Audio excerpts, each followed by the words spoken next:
চোটের ঝুঁকি থাকলেও প্যাট কামিন্স, জশ হ্যাজেলউড ও টিম ডেভিডকে নিয়েই অস্ট্রেলিয়া টি-20 বিশ্বকাপের প্রাথমিক স্কোয়াড সাজানো হচ্ছে। তবে কামিন্স বিশ্বকাপে খেলবেন কিনা সেই বিষয়ে চূড়ান্ত সিদ্ধান্ত নেওয়া হবে 4 সপ্তাহ পর, পিঠের আরও একটি স্ক্যান সম্পন্ন হওয়ার পর। গেল জুলাইয়ের পিঠের লাম্বার চোটে ভোগার পর থেকে মাত্র একটি আন্তর্জাতিক ম্যাচ খেলেছেন কামিন্স। চলমান অ্যাশেজে অ্যাডিলেড টেস্টে ফিরে দারুণ বোলিং করেন তিনি। তবে ঝুঁকি নিতে না চাওয়ায় তাকে সরিয়ে নেওয়া হয়েছে সিরিজের বাকি অংশ থেকে। প্রধান কোচ অ্যান্ড্রু ম্যাকডোনাল্ড জানিয়েছেন, 2 জানুয়ারি আইসিসির নির্ধারিত সময়ের মধ্যে 15 সদস্যের স্কোয়াড ঘোষণা করা হবে এবং সেখানে কামিন্সের নাম থাকবে।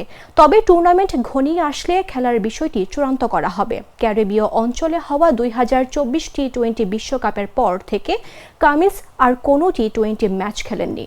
তিনি আরও বলেন, প্যাটের আর 4 সপ্তাহের মধ্যে একটি স্ক্যান হবে। সেটার পরই আমরা জানতে পারবো বিশ্বকাপের জন্য সে কোথায় দাঁড়িয়ে আছে। তাকে 15 জনের স্কোয়াডে রাখা হবে। এরপর তার অবস্থান মূল্যায়ন করা হবে। ভারতের বিপক্ষে টি-20তে দারুণ বোলিং করেছে জশ হ্যাজেলউড।